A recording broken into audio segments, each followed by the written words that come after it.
What is up, YouTube? Welcome to my June 2020 format Dark Magician deck profile.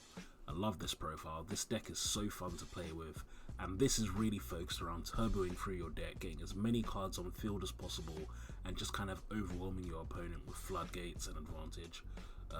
Before I get into it, guys, hit that like button, hit that subscribe button, leave a comment for what you want to see next, but let's get right into it. So we're starting off, of course, with 3 copies of Dark Magician, the heart and soul of the deck. You're definitely gotta have 3 of these at least. Then I play 1 Dark Magician Girl. This is the only real brick, I would say, in the deck. Really, this is usually what I'm sending off souls if I want to get her, just so that I don't ever see her in my hand. But just by having her in your deck, she turns Soul Servant into a +1, which is really what I think is just amazing about her in this deck. And I think on top of that, she also makes the Dark Magicians, your fusion monster, a lot stronger because you can use their destruction effect, which comes up a lot. And it also turns on Magician Combination, which is a searchable negate.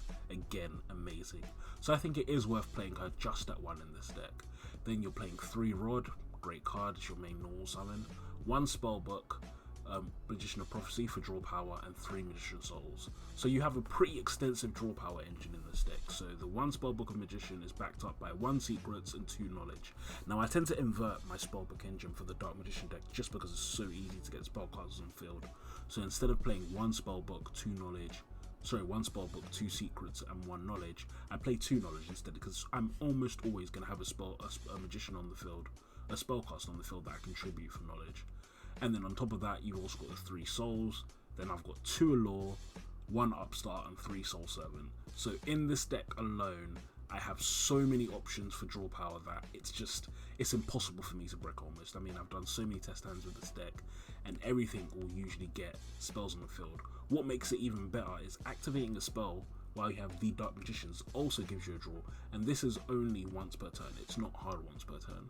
So when you factor all of that in, you've got so much draw power. It's very easy to consistently get about 10 cards in the graveyard, and then also have 2 Dark Magicians on field, backed up by a Secret Village and maybe a combination, which is just really hard for opponents to deal with. So yeah, moving on to the spells, we've also got 2 Eye of Timaeus. This card is really good in the deck. When Dragoon comes out, it's definitely going to be a guaranteed 3-op staple in your deck just because it's basically a 1-card win condition. However, even now, it's still a really, really good card for the deck, especially when you combine it with Fusion Dispatch. Eye of Timaeus is really good at bringing out your fusions again, basically for free. If you have a Dark Magician on the field, which is going to be very easy with Dispatch, getting a Timaeus, plonking that down to bring out Dark Magicians, you've just plussed off that because you only need 1 monster for it.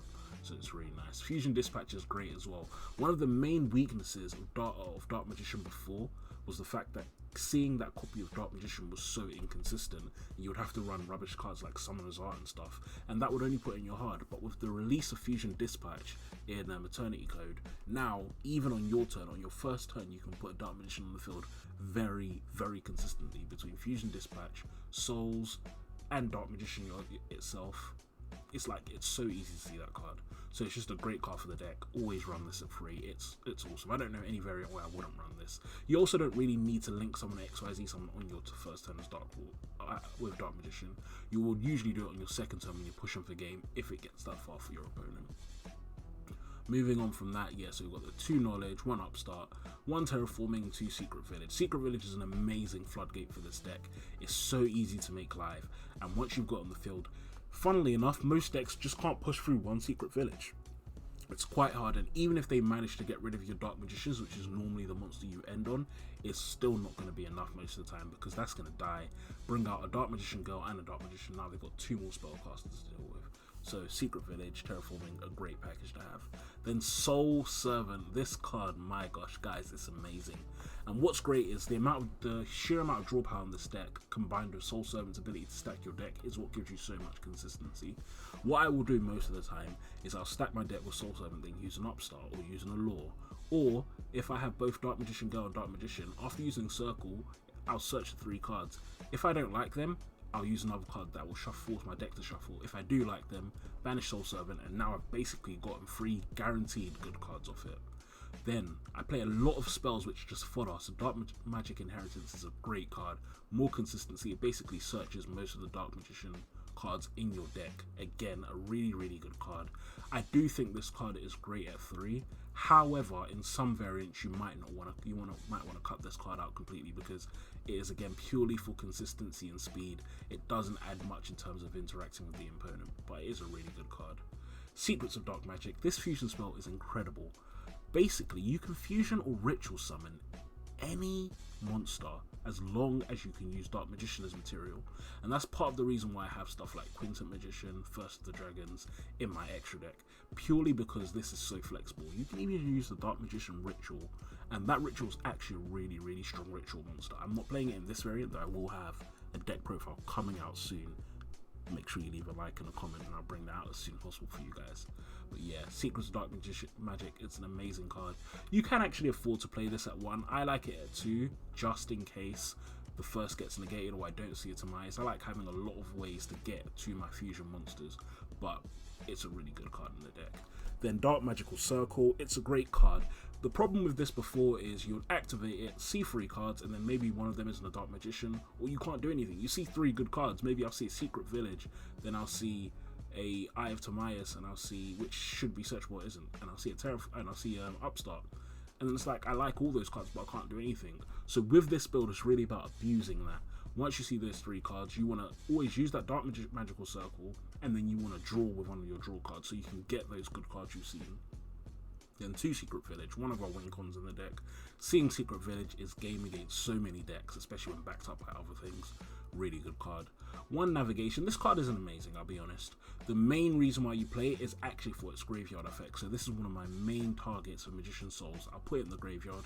If you have a Dark Magician on field and Navigation in graveyard, you can banish it and negate 1 face-up spell or trap, and this is obviously going to be a quick effect on your opponent's turn, which makes Navigation really good. Its secondary effect, Special Summoning, is okay, but as you can see, I don't play things like Dark Illusion, Apprentice. I don't even bother playing those cards. They're a bit too slow. In other variants, again, you might want to play more of this, but for me, I don't see it as that necessary. And 2 Eternal Soul. Another really good thing about Soul Servant is you can recycle spells from the graveyard, and so I only need to play 2. I'm rarely going to even activate this card, to be honest. It's really just for backup in case my board gets nuked and to proc Magical Circle, but it's not necessary a lot of the time. And then finally, Magician's Combination. This card is really good, again, all because of Dark Magician Girl. This card becomes a really potent, consistent negate for your card that you can just keep using. And what's even better is if your opponent decides to send this, you get a free pop on the field, so this is great. So let's get into the extra deck. So I play 1 Link Karibo. Really, that's just a link off Magician Souls, nothing special about it. Link Spider is nice. If you've got a Dark Magician on field after you've just summoned, you could link off into a Link Spider, then bring the Dark Magician back with Soul or something, just a link climb. Witch Apprentice is a great card, boosts all your Dark Magicians, lovely. Then Nightmare Phoenix Unicorn for removal, Access Code for removal, Boral Sword for OTKing. Ebon Illusion is a really strong card. It gives you a free banish if you attack with a spellcaster normal, and also it allows you to shoot a Dark Magician from your deck. Before, this card was quite crucial for the deck because you would play some rank 7 engines potentially just to get this out. However, now it's less important, but still a great card. And then one of the key monsters in the deck, the Dark Magicians. This card is amazing. The amount of draw power you get just off this card simply makes it too worth playing, and that's really what my focus is in this deck. It's about getting that draw power, cycling through my deck, and then using this to cycle even more cards through my deck. And then what's even better is if it's destroyed, you bring out a Dark Magician and a Dark Magician Girl, so you're always generating advantage. Trying to end, my usual goal is to end on 1 or 2 of these on my first turn, along with a Secret Village, and that's too much for most people to get through. Dark Magician Dragon Knight, really good card. It's either Timaeus target. You can get a really nice lock of Eternal Soul on this on the field where they can't target or destroy your back row, and this is unaffected by card effects. It's a really nice lock, and once you've summoned it once, you can keep bringing it back with Eternal Soul because it is called Dark Magician. If this card was also called Dark Magician, whew, this deck would be insane. First of the Dragons, a really nice card. This card, you don't bring it out that often, but it is a nice to have in your extra deck. What's really good about it is that it's pretty much impossible to out for your opponent with monsters because it can't be destroyed by effect monsters, and it's unaffected by their effects, so they have to use back row removal on it. So it is a nice card to bring out in a pinch, and later into the game it can really just cause problems for your opponent. Put it in defense, they're not doing anything to it. And Quintet. This spot is a flex spot. You don't necessarily need Quintet, and it's very rare you're going to get to the stage where you bring this out. But if you do bring it out, it's probably game at that stage anyway. Then, looking at the extra deck, so the extra deck is, as always, is flexible.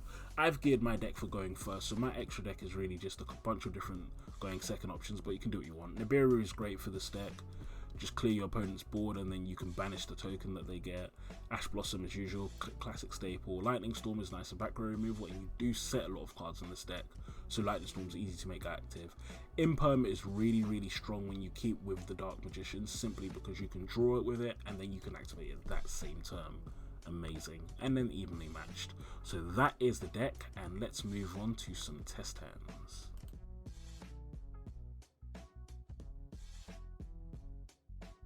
This is a really strong starting hand. The first thing I will do is Fusion Dispatch to drag the Dark Magician girl out of my deck. The reason why I want her out of my deck is so I don't draw her and she does not break my hand. The next thing I can do is use Magician Souls to send a copy of Dark Magician to the graveyard. So now Soul Servant, when I do get him to my hand, is going to give me 2 draws. So then I am going to use Magician's Rod to search Soul Servant, and then use Soul Servant to stack my deck. So here I'm not even relying on Dark Magical Circle. As you can see, I'm getting all the cards I want without having to rely on it at all. So Soul Servant I'm going to use to put secrets on top of my deck, and then I'm not going to use my Soul Servant yet. First I'm going to use my Spellbook of Knowledge that I luckily drew, just to stack that to my hand, and this is great because now I've drawn Secret Village of the Spellcasters. So I'm going to activate Secrets of Dark Magic using Dark Magician and Dark Magician Girl for a copy of the Dark Magicians. This card is amazing and it's going to be the main win con for our deck. It's going to be the continuous machine for generating advantage. I'm going to activate Secret Village of Spellcasters now. That's going to proc and give me a draw, which is lovely. Another copy of Terraforming. I'll probably just set that as a bluff for my opponent. Activate Soul Servant, 2 more free draws off that, and that's a Magician's Navigation and a Magician's Souls, and so I can use the Souls to put that in the graveyard, draw 2 more cards, and this is wonderful. Now what makes Soul Servant so strong as well is you can use his deck stacking effect more than once per turn. So I'm going to use Dark Magic Inheritance firstly, banish these 2 cards from my graveyard to add a Eternal Soul to my... Actually no, I'm going to add a Dark Magical Circle. So you could have added Eternal Soul at that stage, but I'm going to take a risk here. You don't really need to though. But the best thing to do now is Soul Servant, put the Eternal Soul at the top of my deck, and then use Dark Magical Circle to add that to my hand essentially. So again, you're seeing I'm really cheating how I'm getting the cards in my hand. It seems as though you're relying on trance because you're focused on draw power, but in reality you're not. Most of the time you are choosing exactly what you draw, and that's really the new power of Dark Magicians. So you can see this board, they are locked out of spells and traps. I have a banish on the field. If they try and do anything, I'm going to get another draw next turn when they activate a spell or trap, or if I activate mine, and I've got souls in my hand for next turn to do plays with, and a Soul Servant which is going to give me 2 draws next turn. I've also got a negate if I bring out a Dark Magician, which I probably will. So as you can see, an amazing board. Yes, it takes your whole hand to do these combos, so it's never going to be as strong as the meta decks, but this is still really strong. Thank you all for watching. Don't forget to like, comment and subscribe for more deck profiles. Peace.